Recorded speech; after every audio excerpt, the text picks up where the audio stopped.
আসসালামু আলাইকুম। আজকে আমরা লাভ ও ক্ষতির যে ম্যাথটি দেখবো সেটি হচ্ছে একটি মোটরসাইকেল 12% ক্ষতিতে বিক্রয় করা হলো। যদি বিক্রয় মূল্য 1200 টাকা বেশি হতো তাহলে 8% লাভ হতো। মোটরসাইকেলটির ক্রয় মূল্য কত?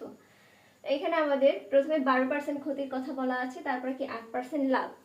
তো আমরা 12% ক্ষতিতে বিক্রয় মূল্য কত, আবার 8% লাভে বিক্রয় মূল্য কত, এটা প্রথমে বের করে নেব। তারপর হচ্ছে কি বিক্রয় মূল্য কত বেশি হয় সেটা বের করবো। যেটা আমাদের এখানে বিক্রয় মূল্য 1200 টাকা বেশি হয়, এই ইনফরমেশনটা আগে বের করে নেব। সলিউশন।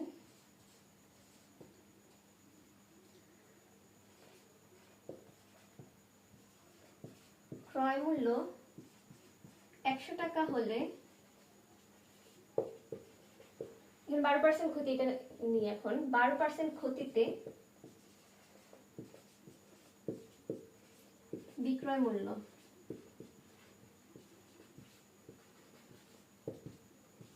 100 বিয়োগ 12 88 টাকা। এরপর আবার 8% লাভের কথা বলা আছে, তাহলে 8% লাভে বিক্রয় মূল্য বের করবো। এখানে বিক্রয় মূল্য বের করার কারণ হচ্ছে আমাদের ইনফরমেশন এখানে দেওয়া আছে বিক্রয় মূল্য 1200 টাকা বেশি হয়, এই জন্য আমরা বিক্রয় মূল্যটা আগে বের করে নিচ্ছি। 8% লাভে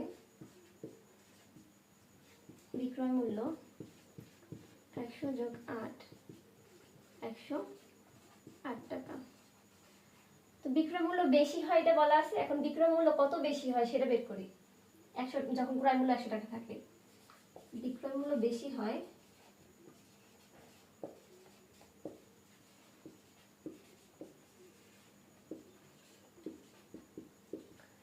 108 থেকে 88 বিয়োগ দিলে বিক্রয় মূল্য কত টাকা বেশি হয় সেটা পাবো।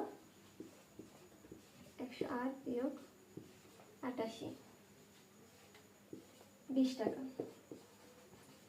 20 টাকা যখন বিক্রয় মূল্য বেশি হয় তখন ক্রয় মূল্য কত?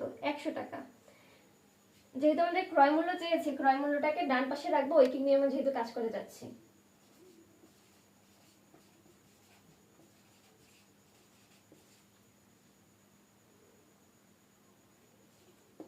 বিক্রয় মূল্য 20 টাকা বেশি হয় যখন ক্রয় মূল্য 100 টাকা। সুতরাং বিক্রয় মূল্য 1 টাকা বেশি হয় যখন ক্রয় মূল্য 100/20 টাকা।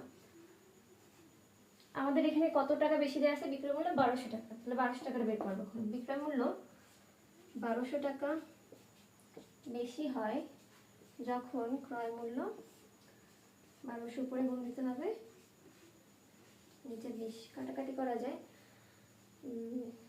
0 0 কাটতে পারি, 2 120 মধ্যে 7 বার, 7 গুণ 100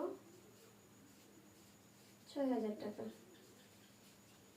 তাহলে বিক্রয় মূল্য 1200 টাকা বেশি হতে গেলে তখন হচ্ছে কি আমাদের ক্রয় মূল্য হয় 6000 টাকা। আশা করি আপনাদের এই ম্যাথটিতে কোনো সমস্যা নেই। ধন্যবাদ।